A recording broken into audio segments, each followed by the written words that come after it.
Can you see my, okay, recording in progress? Yes, sir. All right, you can all see my my notepad. Can you? Can you Yes, see my sir. notepad? All right. Yes, you can see it, sir. I'm supposed to take you in 2 occasions in this subject. After today, I'll do the next one next week, Monday. The topic, the subject is development and labor studies. That's the meaning of ELS 710. And I was assigned to teach theories of development and underdevelopment. Those theories are 3. The first of those theories is the one we call modernization theory. Then the second is dependency theory. And the last one is world system theory. So we're going to start with modernization theory. Introduction. The theory is rooted in capitalism. So modernization theory rests heavily on capitalism, private ownership of properties and businesses.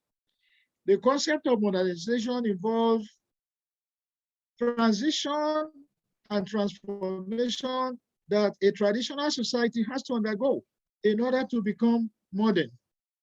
In other words, what are the things a society has to do, especially the traditional one, for it to become converted to a modern society?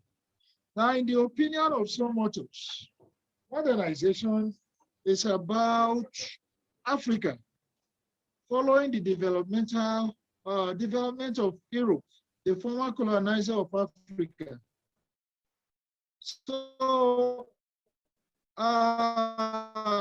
as per the opinion of some authors, if Africa is to develop, other developed countries in Europe. Why? Because Nigeria was a British colony.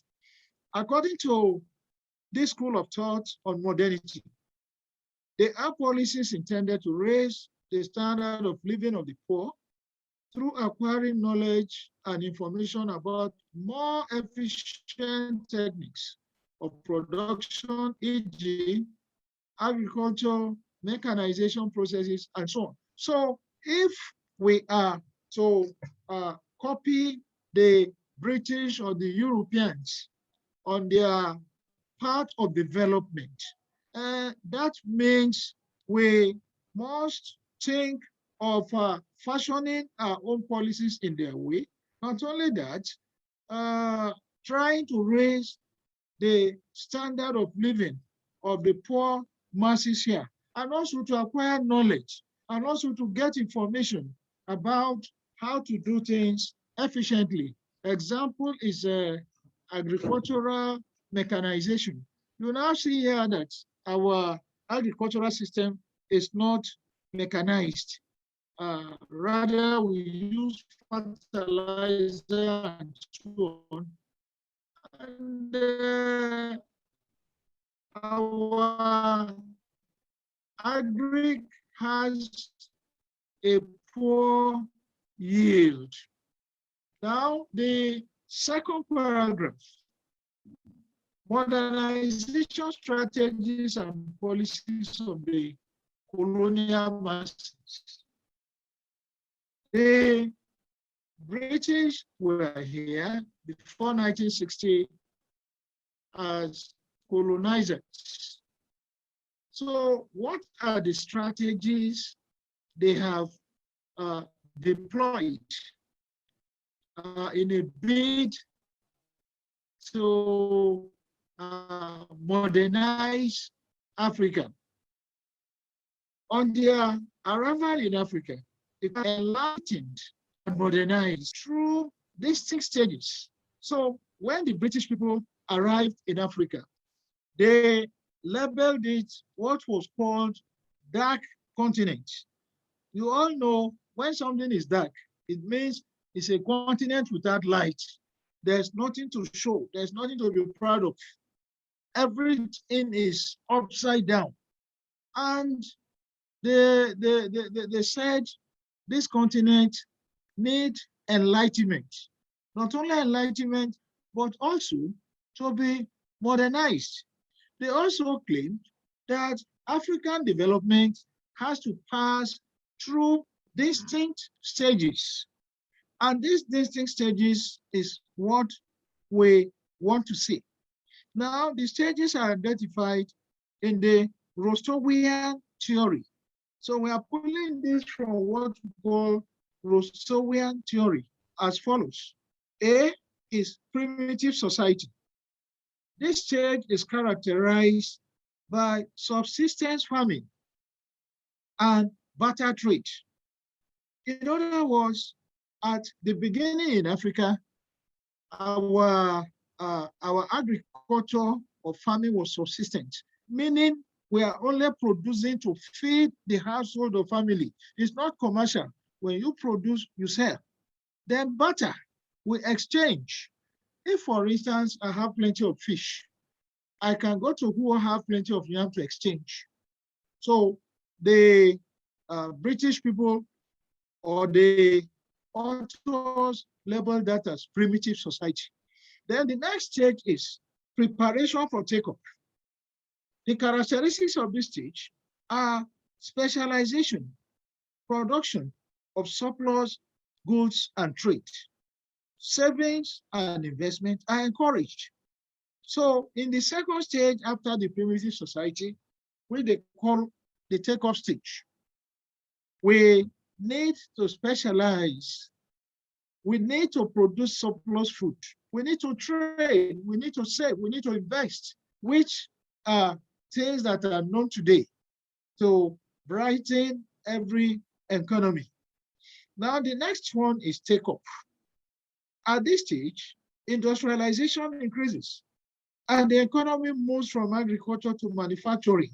Yes, we are gradually doing it, but unfortunately, our own here is dying.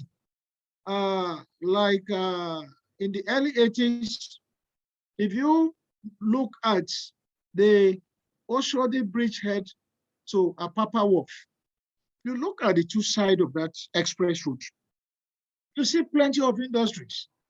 Aswani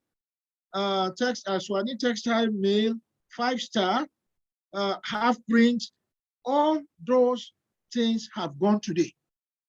If you go to Oshodi bridgehead to Apapa, both sides, you don't see those industries again. They have gone. So we are still backward. So this lesson is saying if we want to talk of modernity, we must move from agri to manufacturing. Unfortunately, when things were fine, we were our agricultural, like Ikeja Industrial Estate, Isola Industrial Estate, go to those places now, they are fallow. You cannot find anything industry there. And that is a problem. Now, D is what they call drive to maturity. They call D drive to maturity. Economy diversifies into new areas, and there is less reliance on imports. So drive to maturity means you diversify into many areas. Like from our crude oil, you can produce kerosene. From our crude oil, you can produce diesel. So this is diversification. From one product, you are now diversifying into others. So the writers call that drive to maturity. And when things were fine, we were doing all this. But now we are now back to square one. There's no diversification because our problem now is how to contain security problem. Of course, the investors are not coming because they are afraid when they come, you think of kidnapping them or killing them. You try to kill them or assassinate them. So no investor will want to come. So investors will come into an economy where there is peace and tranquility, where they can be guaranteed of safety, and so on. But here we don't have it. But take note that for us to move to modernization, we must diversify our economy. And of course, when we diversify our economy, we should be export-oriented. We export our products to other countries, not how it is today. We are importing everything. Even there was a time how we were importing toothpick. So all these are problems. So what this lesson is teaching us is that if we are talking of modernization, we should be export-oriented, not import-oriented, what we are now. Now, the last phase is what they call period of mass consumption. The economic gears on mass production and service sector becomes increasingly dominating. Yes, mass consumption, because we are now producing at large. It's not, we are not importing, we produce surplus, so we can consume. We don't rely on other countries to supply us like rice. We have to import rice because the ones we have here, even our own people are condemning it, that they are not standard enough. So all these are problems.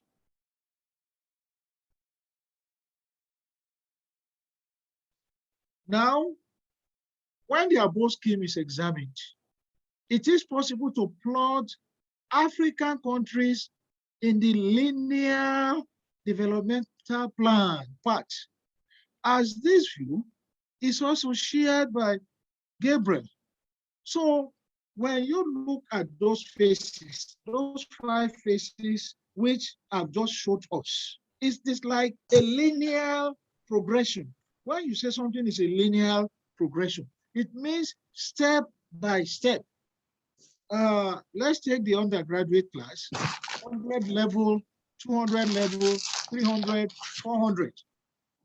After 400, you graduate. So that is what we call linear. Linear means something that is straight. So what the authors of modernization have categorized Africa is that for Africa to develop, we'll need what they call linear developmental paths. Now, modernity theorists believe that nations advance to modernity at different stages on their adaptability and versatility.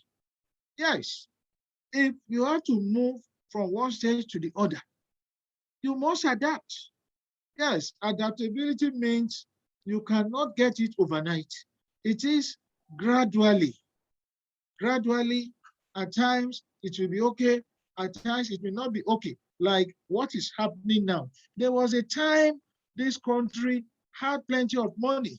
There was a time our exchange rate, dollar was, Naira was stronger than dollar. But today, there's nothing to talk about Naira. So we have to adapt. Today is bad. We have future, we have hope that will be better tomorrow.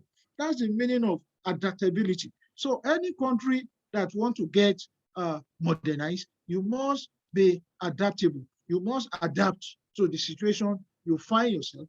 And of course, you work towards improvement. That is what is meant by versatility.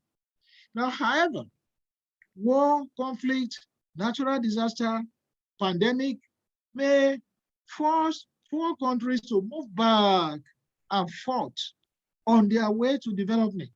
Now, you can see that we have talked of linear progression. So that linear progression may not be as straight as we look at it. There could be some encumbrance. There could be some disturbance. For instance, civil war in Nigeria brought Nigeria back. I will use myself as an example. I was in secondary school at this period. My thinking was I want to be either a pilot or a medical doctor. And if you are to be a pilot or a medical doctor, you need science, you need physics, you need chemistry, you need biology. And of course, you must be good in mathematics. But the Civil War set me back because I was in the war-torn area and the schools were burnt. The schools were burnt. And when when we now went back to school, we could not offer science subjects. Rather, we were now quarantined to go and learn arts. That's where I found myself in human resource. It was not my intention, but the war was a setback to me because our laboratories, everything was burnt, shattered, and so on. So war can bring a setback. Conflict can bring a setback, like what is happening in the Northeast, Boko Haram. They can never be peace there. They go there, they kidnap school children and so on. So there's no way people in the North can meet up with the South. When you come in terms of education, they'll be backward because they don't have the time. So I just draw these analogies for you to understand what I'm saying. Yes, developmental part is linear, but it has a question. It has a condition. And those conditions is if there are obstacles. And another way to explain this is, take for instance, there are some brilliant students that were doing well in school, but because they lost their father at a tender age, there was nobody to sponsor the education. They fall beside. They started selling pure water. Some of them started selling spare parts, but they were brilliant students. So mishap could create a problem like pandemic. The one you saw recently, that can bring a setback. A lot of people died. I want to remember one man, Kashamu. Kashamu is a very strong man, but is into drug business. And Obasanjo didn't want to see that man at all. Obasanjo did all he could to get that man jailed. But the man with his money found himself to National Assembly. When he died, you know what Obasanjo said? Obasanjo said Kashamu can invade justice, but he could not invade debt. So that is Obasanjo for you. So which is now saying, since the man has plenty of money, why couldn't his money save him? Debt has to take him away. So it's not as straight as the modernist. It's not straight. There could be some obstacles along the way. Now, examples are cited. Look at Libya. Look at Sudan. All those places are war-torn area. They are not making progress. Their story is about one war or the other. So how do you expect them to get modernized? They cannot get modernized because of war, natural disasters, pandemic, and so on. Therefore, modernists erroneously present the development theory as a linear movement from one original terminal situation to an achieved situation through assistance of developed countries. So what we are now saying here from the explanation I've given you is not as straight as one may think. There are ups and downs. So it will be wrong for these Oyibo people to feel that we in Africa can only be developed linearly. It's not so. Look at Libya, look at Sudan, look at what is happening in all these places. So there are problems. So it's not straightforward. Now we look at the criticisms of the theory. The criticisms of the theory. Number one, the theory is criticized for failing to consider the poor as a center piece of poverty reduction. Please hold on.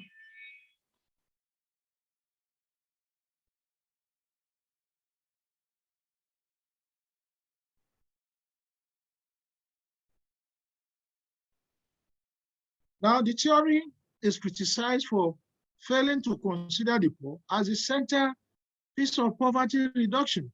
So in other words, African countries are very poor. So what they needed most is to reduce the poverty level. That is exactly our problem for now, not in terms of modernization as these people have put it. By excluding the participation of target community, the modernity appears marginalized the commitment, creativity, and support of the poor in intervention strategies. Yes, in most communities, a good number of the people, they are poor. So these poor people, what is uppermost in their mind is how do we get out of poverty level? Not necessarily, not necessarily development, the way the theories have put it. Now, critics number 2. Theory overemphasized the concept of change, as people can resist change in favor of status quo. Yes, now the theory is about change. You change from primitive society to take off, blah, blah, blah, as we saw it earlier. Now, it's not something that is mechanical. It's not something that is automatic. So at times you may, and the people may feel moving from fire to fire. Now, instead of moving fire to fire, I may say, leave me down. That is the meaning of that word. Let me remain the way I am. It's not automatic that at times people will prefer change, because will have a hidden agenda. The whites never meant good. Now, besides,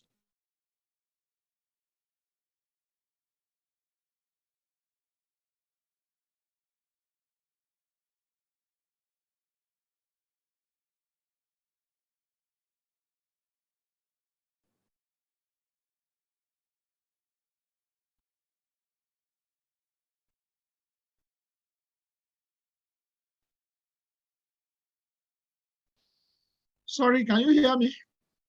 Can you hear me? Yes, sir. Yes, Yes, sir. sir. Can hear you now. Okay. I'm now in number 3. Now, the other weakling of the theory is that modernization is based on deterministic reason, given little room for the reciprocal relationship between causation from within the developing region and from outside the developing region, thereby making foreign powers to prescribe the route to Africa development. Hello? Morning.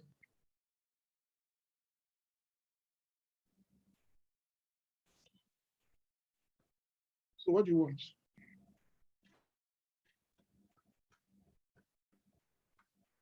Are you here now? Hold on in the reception. I'm in a class, virtual class. All right. So number 3 is talking about being deterministic. The way this modernization theory have seen it, have done it, is as if the Africans don't have initiative. So the thing must follow the path, the way they have put it. Well, so we don't agree with them. We are blacks. We have initiatives. It is not necessarily the way they have lined it up. It may not go that way. So that is what that is saying. So they have painted it that they must dictate the way our development must go. They will not. They should not. They will not, and they should not. We have initiative. There are many things we can bring in. We are not robots. In other words, they look at us as robots. We are not robots. Now, number 4, the theory failed to recognize the creativity and initiative of the Africans. Yes, the 4th one captured, supported, or buttressed number 3, that we don't have knowledge. We cannot create anything. We cannot do anything on our own, except they, the whites, come and direct us. Like that popular saying, which people interpret wrongly, Ace obey. There's nothing like Ace obey. The real meaning of that word is apes obey. A-P-E-S, monkey obey. Apes obey. So these white people have taken us, oh, it's apes obey. Whatever they tell us, we obey. But because our forefathers are not lettered, they now use it, they call it Ace obey. When you see people pushing motor or lifting someone, it's Ace obey. It's not Ace obey, it's apes obey.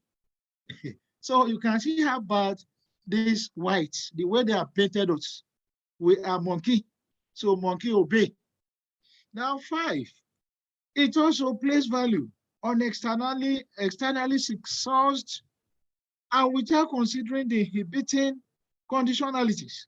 Yes, most of these things they prescribe in their linear part are externally sourced. The externally sourced is mostly the way so those things happen in their own place.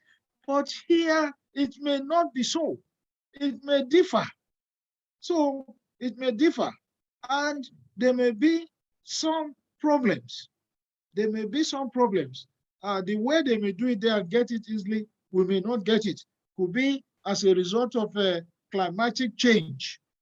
Here, there are some weathers that they will find that might be conducive to their own people, but it might not be conducive to us as Africans. All these are problems.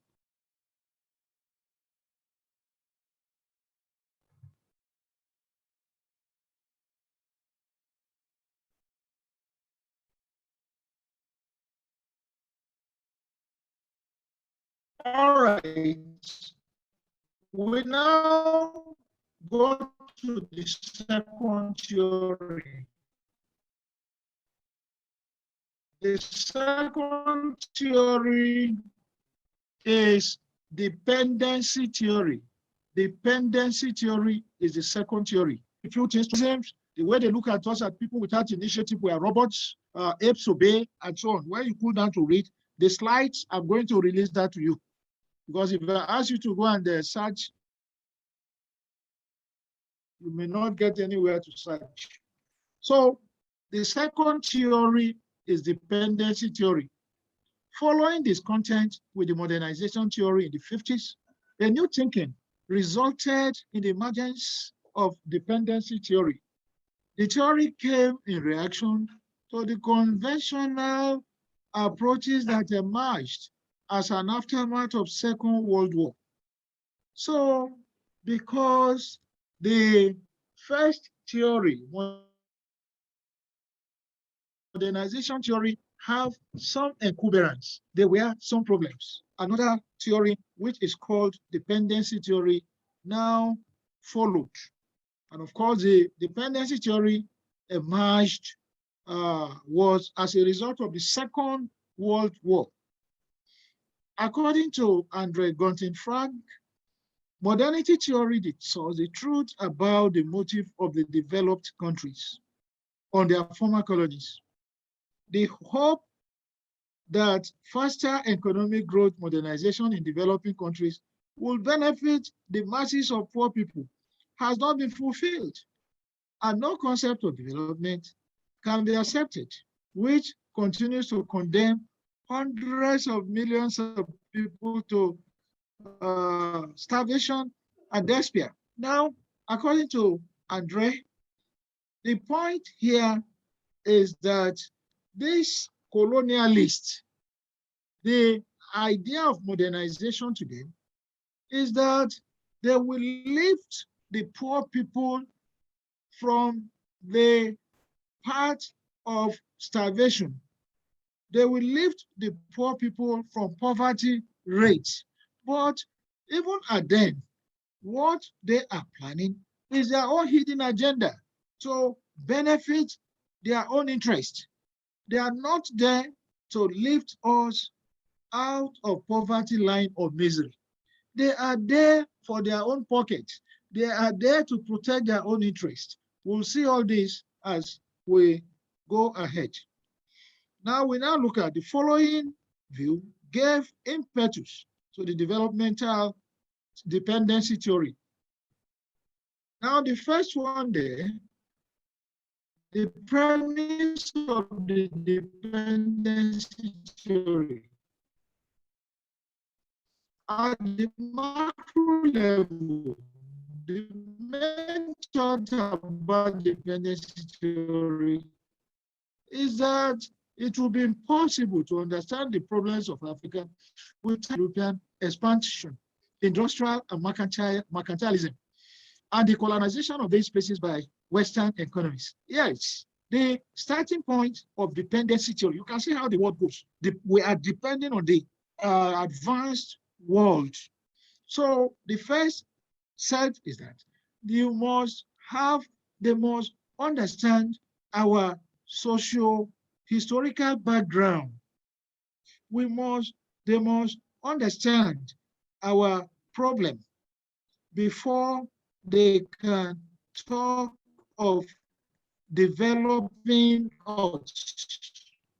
Now, according to Rodney, colonialism was not merely a system of exploitation, but its essential purpose was to repatriate the profit made in Africa to the so-called homeland. So when you are talking of colonization or colonialism, the main aim was not to modernize Africa. The main aim was to exploit us. So whatever money they make from our resources here, they send it to their home country. That's a very big point. That is expatriation of surplus values that was created by African labor using African resources. So the highlighted area buttresses that paragraph, that the intention of these white people is the surplus values, our resources here. Those resources were created by our African labor, and they use our own resources and they repatriate it back to their own country. In other words, the domination of Europe over Africa retarded the economic development of the continent. So their being in Africa did not add value to Africa. Rather, it made Africa to be more backward. Africa was and continues to be dominated economically and politically by external center of power. Most noticeable is the economic, political, and cultural dependence on the continent upon America and Europe. So what we are saying is that in terms of domination, it's okay. In terms of domination, Europe and America have always milked Africa. They milk us economically, politically. So they don't mean good for us. They don't mean good for us. They want us to depend on them for everything we do. So the foregoing shows that while Europe and America are busy exploiting Africa, the urban centers are also busy exploiting their rural areas. Now see the highlighted points there. The white men are exploiting Africans. And the Africans, what I mean here by Africans is our leaders, the well-to-do people, are now exploiting people in the rural areas by not developing the rural areas. Everything is concentrated in the urban center. Light, water, everything is in the city. And the rural people getting poorer and poorer, dying of diseases, dying of pandemics. All these are problems. We don't like ourselves.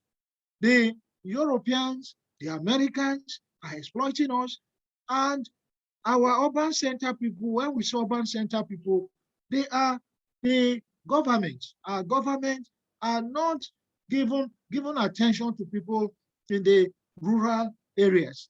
And even the local government are not even helping. So you can see the problem. So within the rural areas, one finds the rich people exploiting poor individuals.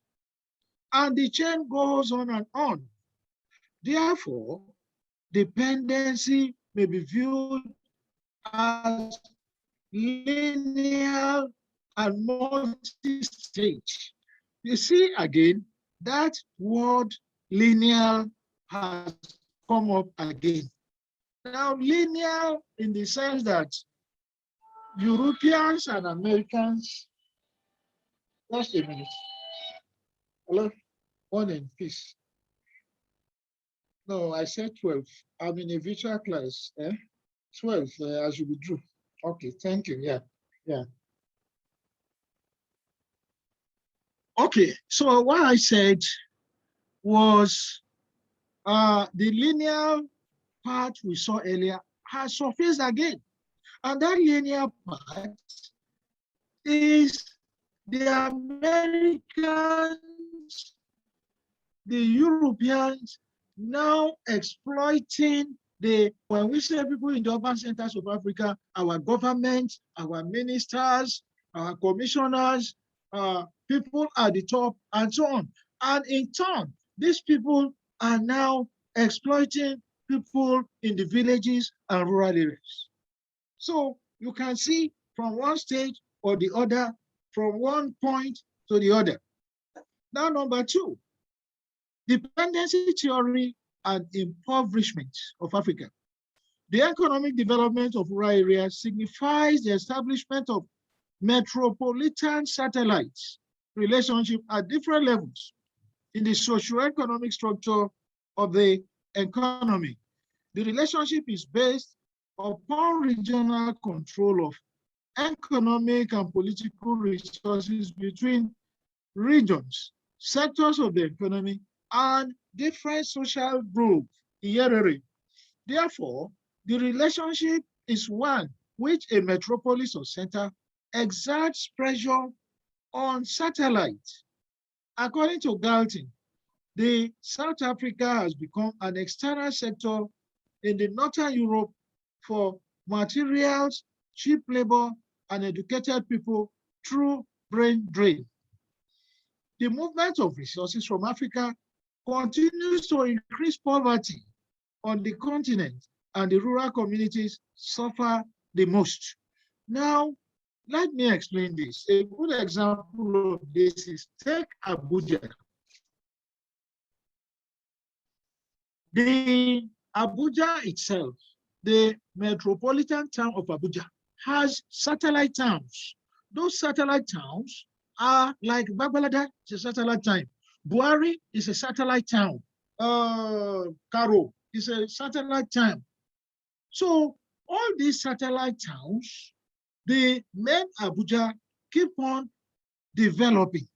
But those of you who are familiar with Abuja, you find out that places like Suleja, places like Buari, places like Shendam, and so on, all these places are far. They are far from Abuja. Kuje is a satellite town in Abuja. They are not the same thing as Abuja. So here in Nigeria, we have what this theory is talking about. Then in South Africa, which was used as an example, a lot of things are happening there. Brain drain, where you can get people who are knowledgeable, but you get them at a cheap price, educated people. We call that brain drain, and so on. So all these things are moved to Europe. All these things are moved to Europe to develop Europe at the expense of Africa.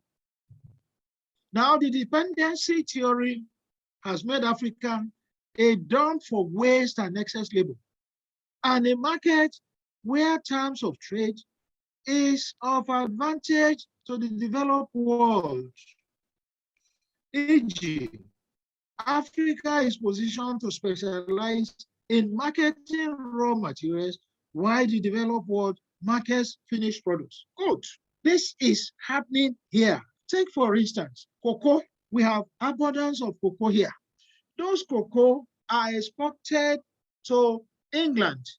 And when those cocoa get to England, they make it Bonvita, and they export it here, we buy. In the same manner, crude oil is exported to foreign countries. And when this crude oil is exported to foreign countries, it is refined and brought in as a petrol where we buy. Government pays subsidy. And this is a part of the problems. To succeed in the impoverishment, they are trying to impoverish us, impoverishment operation. The metropolis destroyed, the traditional pre-capitalist structure of Africa in order to pave way for appropriation of surplus value. Jones. Hello, sir.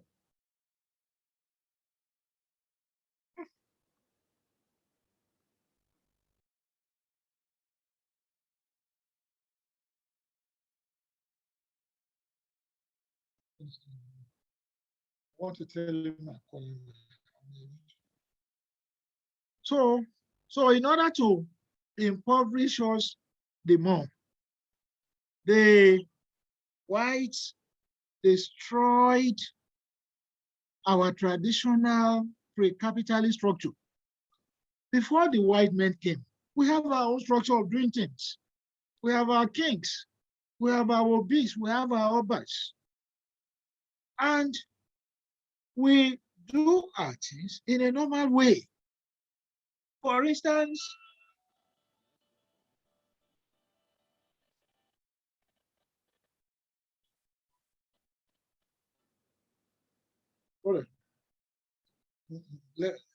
let me call you back. I'm in a virtual class. I'll call you back. Thank you. So where I was in my own village. Many years back, I was told the stories. I observed that most of the elderly people have English name. Either you are John, James. And I asked them, I asked one of them, I said, but your grandfathers bear native names. How come all of you are now bearing James and John? The answer was simple. They said when the missionaries came, the Oyibos gave them English name because the Oyibos cannot pronounce the native name. So it is not you who gave yourself the name. It's Oyibo man that gave you the name. Either he calls you John or James, the one that is easier for him to call. Then when I was working in the industry, I used to have one Edo man. His name is Mr. Megisi. I now asked him one day, I said, sir, Megisi sounds like an Oyibo name. It doesn't sound Africa. He said, yes. I'm going to off this. Hello? Morning. I can't talk to you. I'm in a virtual class. Thank you. So what I was saying was this. The man Megison, I asked him, I say your name sound like a Igbo name. He said, no. He says an Edo man. And the real pronunciation of that name is Megise, Mr. Megise. He said, but when the Oyibo people came, because they could not pronounce it properly, they now turned it to Megise. So too many of them like that. So you can see how the Oyibo people came here to destroy our culture. Even the church or missionaries did not help matters. Though in some cases they were better because most of us attended missionary schools. And missionary school inculcated discipline into us. But today, government has taken over schools and all sorts of things are happening in this school. So the educational system brought mental impoverishment of Africans by emphasizing the importance of African values and cultures, at the same time glorifying that of the white. Yes, what this is saying, education the white people brought was okay. We learned something, but it de-emphasized our culture. Yes, it emphasized our culture. Like you will be told that it is not compulsory you should greet. But we know in Africa, here it's a must that when you see an elderly person, you greet, good morning. But the Oyibos are saying you don't need to greet anybody. If you like, greet. If you don't like, you don't greet.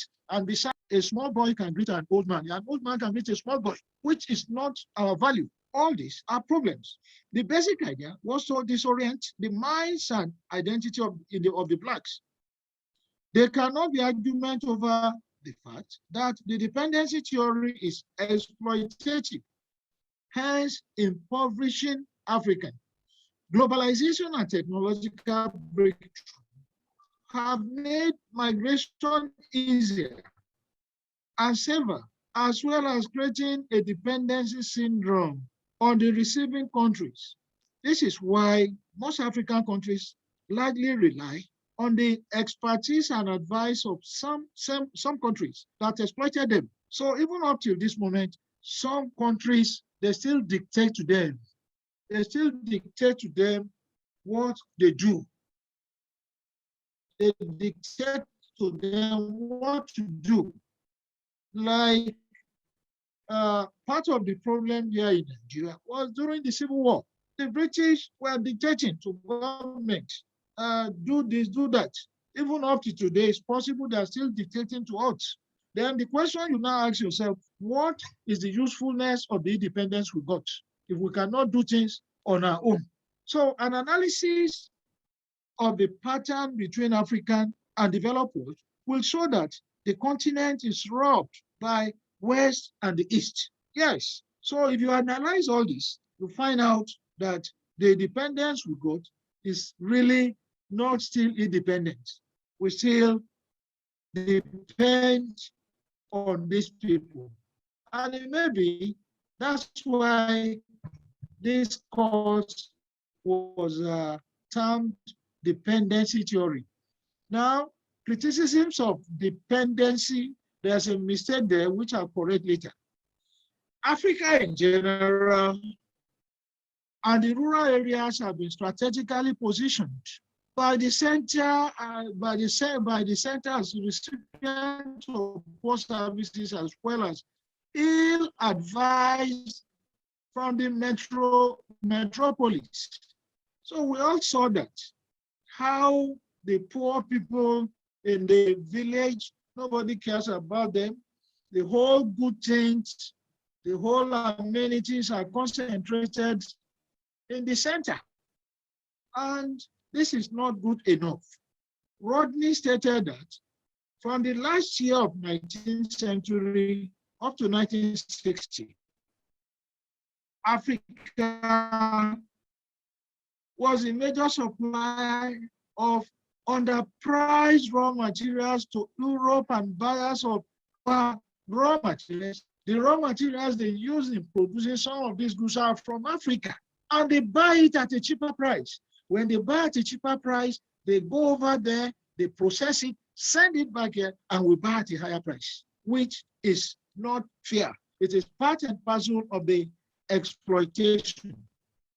Now, the next one, the impoverishing dependency relationship is maintained through the promulgation of development initiative chanted as if it is in the interest of Africa.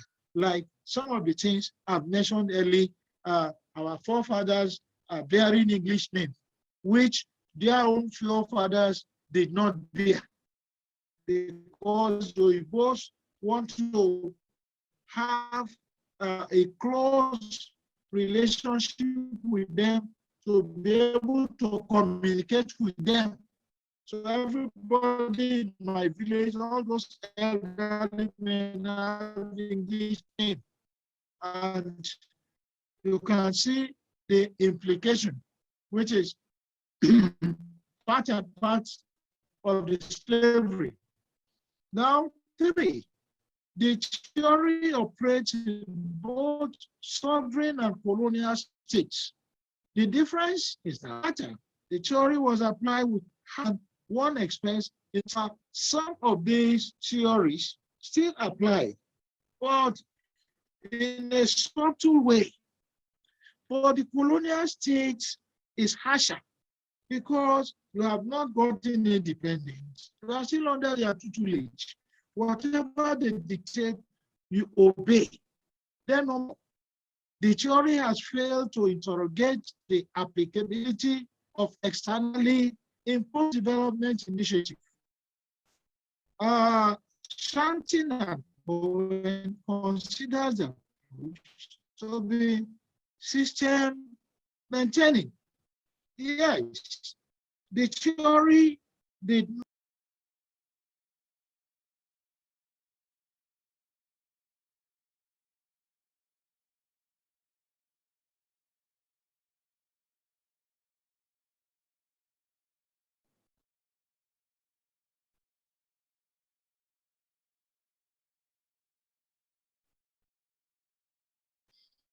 Okay, so where I was number 4.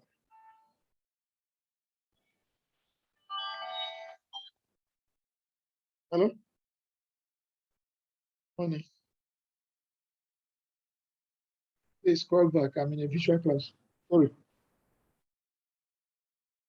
So, number 4 is talking about applicability. Yes, some of those things they have in mind is fine, but the applicability is like imposing it on us. They are imposing it on us. So it is not fair to impose things on people. And it is as if the system is maintained, it's a system that maintains itself. Number 5, the theory exacerbated poverty and failed to appeal to African value system. Yes, it exacerbated poverty. It makes us to be more poor and poor. And it did not appeal to our own system. It has no respect for our own culture. Rather, it is condemning our own culture, and they want us to obey or take Oyibo culture.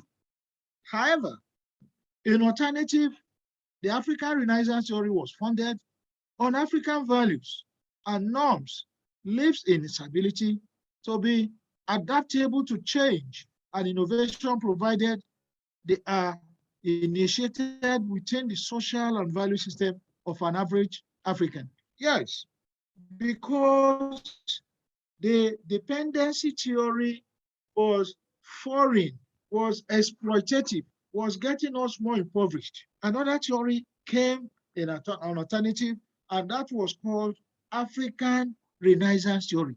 African Renaissance theory wants to get us back to what African used to be, our own values, our own culture, the way we do things, and so on, to make us the blacks we are. We are not white men. But the extent to which African Renaissance story can go is very doubtful, because the children of these days like African, like Oyibo culture, so nobody will want to go back to the primitive era. We now take the last theory, which is the third one. I hear this all the time. If you care about me, you're supposed to show it. I'm not going to ask you to check up on me. I'm not going to remind you if I have to. It means that you don't care about me.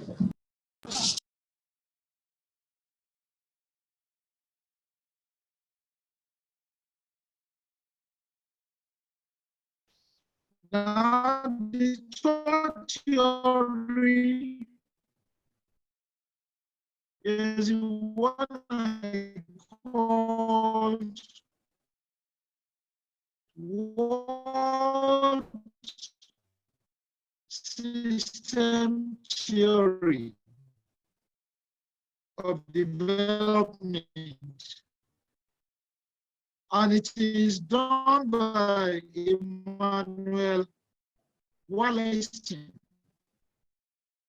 Now, what system perspective, as social action takes place, there is an ongoing division and seeks to discover empirical such an entity or is not unified politically or theoretically, what or not.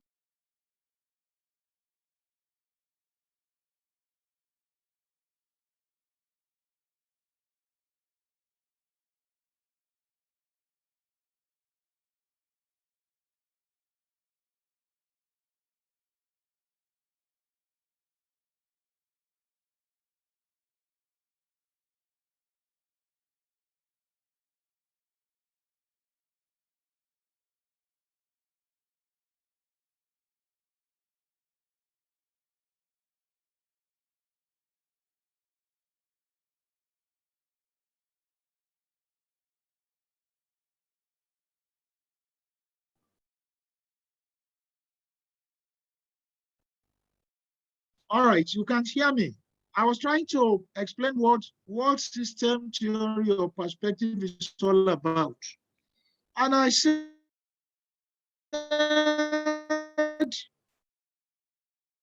it is about division of labor. Everywhere we are, there is division of labor. Even in this class, there is division of labor, in the sense that not only one teacher is teaching you. We divide the teaching. Now, in terms of that, now how unified are these in terms of culture? And this one here is what is the concept, what again are the consequences? People's knowledge is largely limited to larger divisions of labor. Our knowledge is the bigger one, the big.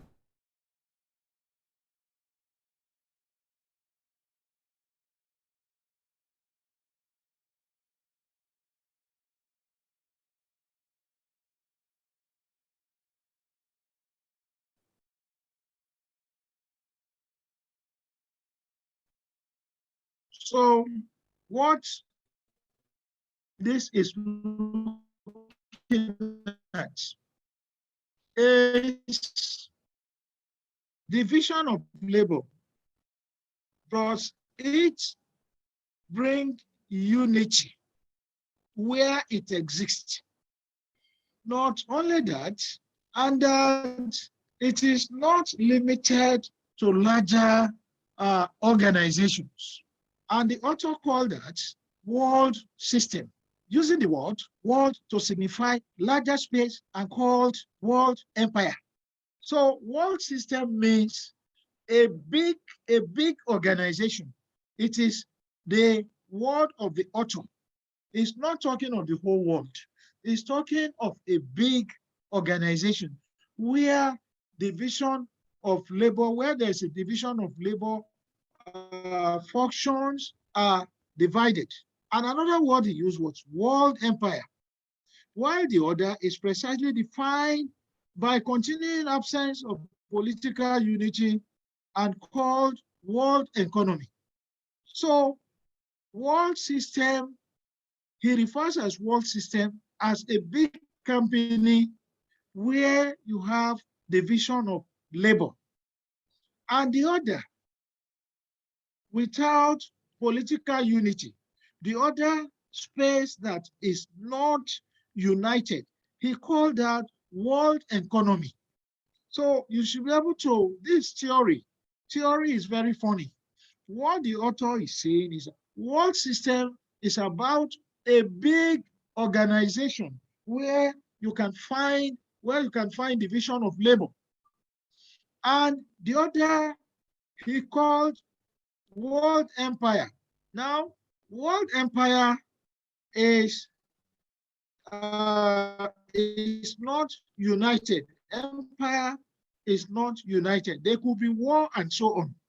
And that world empire, the other word for it is world economy. Now, the world empire has many variations in terms of political superstructure, cultural consequences, but model of production is common to these variant forms. It creates enough of agricultural surplus to maintain even artisans who produce non-agricultural goods and also those in administrative cadre. So the world economy is about how things move, buying and selling, and it's about production. But world system is talking about division of labor in a very big organization. Now we look at reciprocal. I'll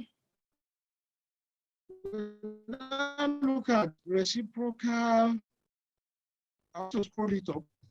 Reciprocal image mode, the world system. We are now going to talk about the world system.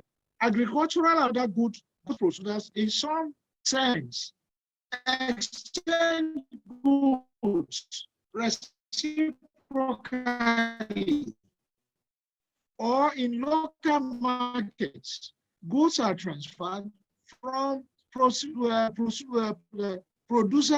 to administrators by a forced appropriation, which is centralized by someone or some institutions. How remote these institutions is from producer is one of the major variables, and therefore redistributed.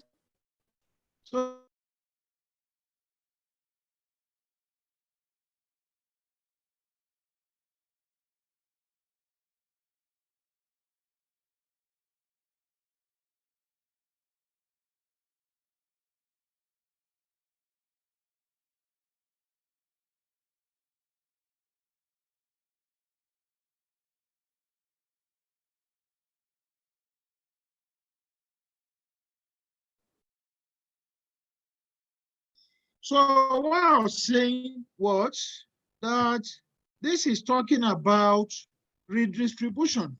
It is similar to the early theory, modern and dependency. But here, somebody is producing, and that person producing is selling to other people, and other people like John asset. So it's not one person that is involved. So the production, the net exchange is moving from one person to the other. The principal difference in this mode of production from the reciprocal lineage mode was in fact that a class which did not produce goods was supported and indeed supported well. So what this is saying is like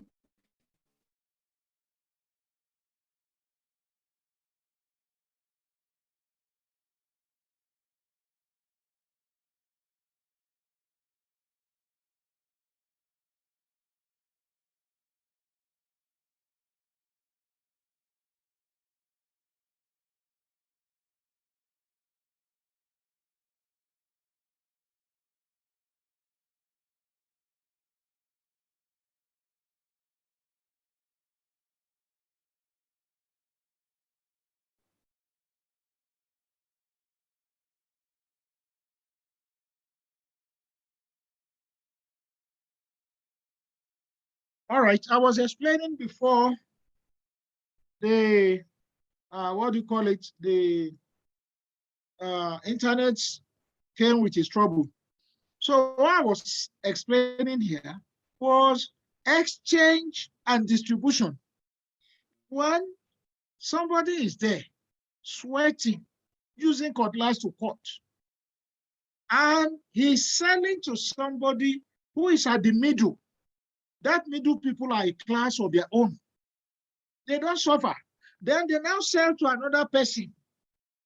So you can see from one hand to the other, there's somebody relaxing there. There's somebody in his house making money. There's somebody down the line that is sweating and being exploited. Then the man at the middle is in between them, selling at the price he likes. It's like people importing fuel. These people importing fuel are a class on their own. They will import fuel. The person processing the fuel is quite different. They will sell there and make their money. So this is exactly what the world theory is talking about. Now, the world economy is different kind of social system from a world empire, both in formal structure and as a mode of production. World economy as a formal structure has a single division of labor within which are located multiple cultures. Hence, it is a world system like the world empire, but it has no overarching political structure. Without a political structure to redistribute the world, to redistribute the appropriate surplus, the surplus can only be redistributed through the market. So the point here is interesting. Now, the interesting part of the point here is that the world economy is a division of labor. It is the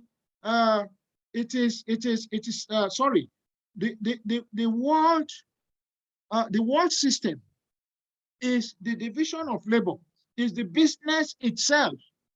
And then the world economy has a structure to distribute,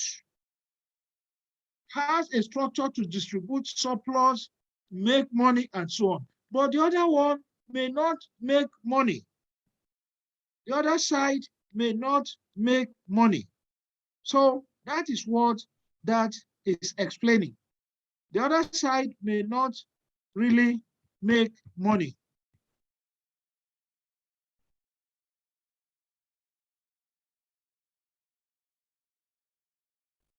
I'm coming, let me enlarge it so that we can see. Okay.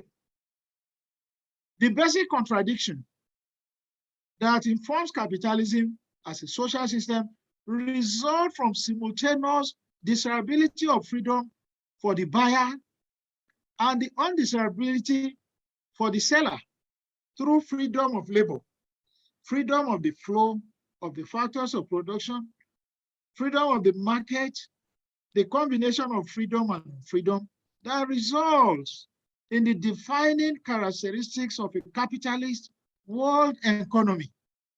This ambivalence about freedom pervades its politics, its culture, its social relation. So here there is a contradiction. The buyer has a freedom. He has a freedom to buy. The seller has a freedom, but his freedom is curtailed. The seller, his freedom is curtailed because the buyer will not be willing to buy at any price you give him. So the seller will not want to sell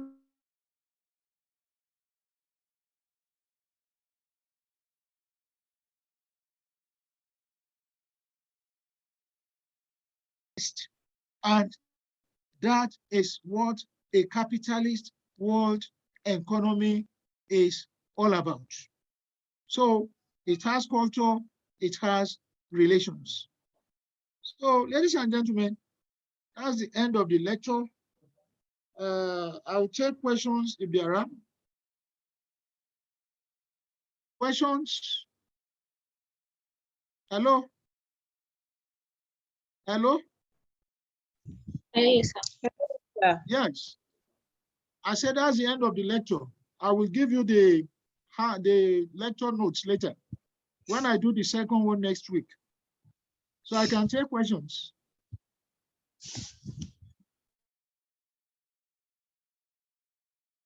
I can take questions.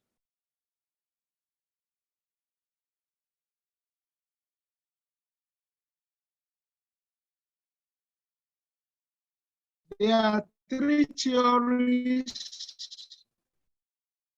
I went through: modernization theory, dependency, and the world system theory. The world system theory, which we have just done now, is talking, all the theories are talking about exploitation. They're talking about exploitation. The other one is talking about, the last one, world system theory, is talking about a workplace. Somebody establishes business. In that business, there are structures in terms of division of labor, managing director, accounting department, and so on. Then the world system, the world economy, is talking about business, where you have layers of authority. Somebody is there producing. Somebody is at the middle. You cannot sell directly to the end user. You must go through that middleman. From the middleman will exploit you. Somebody who is in his house drinking tea, eating chicken, he's not suffering, he's not sweating. So it's reaping other people. So the whole theory is about exploitation, cheating people, and so on. So that is the nature of theories. So for you to see that African development is not easy. And Africans themselves do not realize that development is up and down. It's up and down. It's not something that it is stable. It's not something that is 1 step, 2 step. No, they can be set back. All this we saw in the course of this discussion. So please ask your questions. Ask your questions. Esther, ask your questions. Good afternoon, sir. Good afternoon. Go ahead. Okay. Among these theories, which of them actually support? Which one? Support globalization more in terms of the support for the fourth industrial revolution. You which are of them going can we into actually what? see this particular one? Listen. You are asking me something outside what I taught you. Why didn't you ask the teachers that taught you globalization? Globalization is part of what you are going to learn. It's later for somebody. So restrict your question to what I taught you.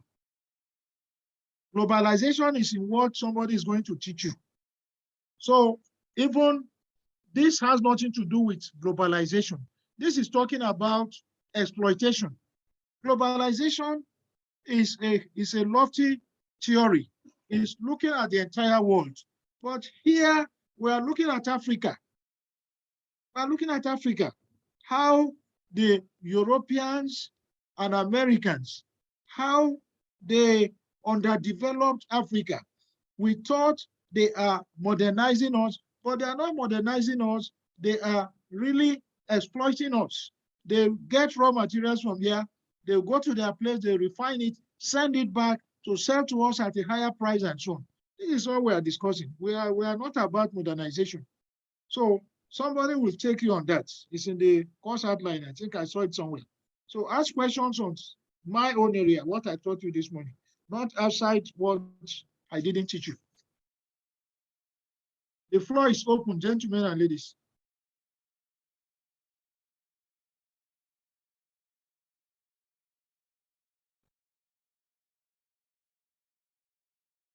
Ask questions.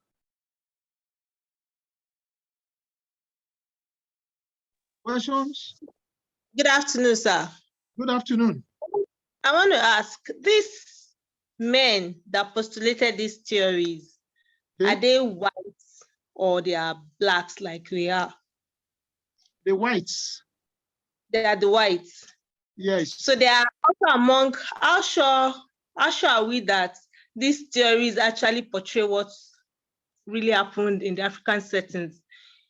Unless if they among those that exploited us. Are they part of those that exploited us?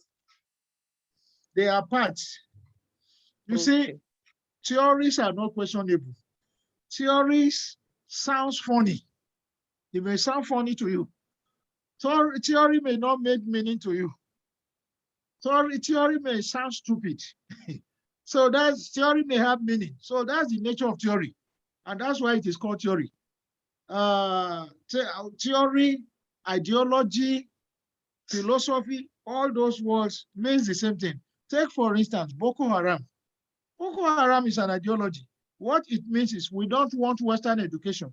And you are riding motor and you are throwing bomb. Does that not sound stupid? Boko Haram, we don't want Western education. So that's the nature of theory, ideology, and so on. Right. We are not saying these things are not true. These things are true.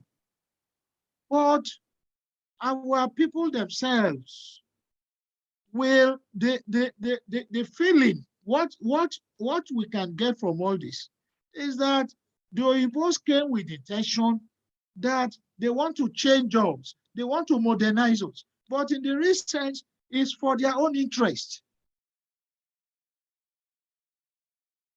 It's for their own interest. They're making their money.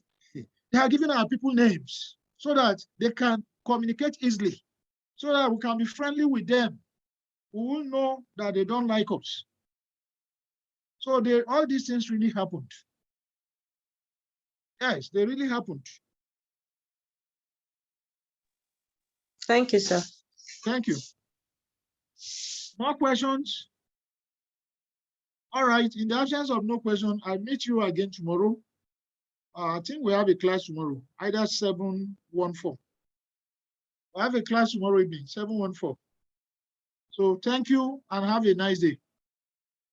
I'll make this note available next week after I must have done the second one. So I don't have the time to be sending this thing in piecemeal. We are too busy. This time we are marking paper, we are setting exam, the same people. So we pray people don't drop dead. So Good job, thank you. Esther. Good afternoon. Thank And bye-bye. thank you. Yeah.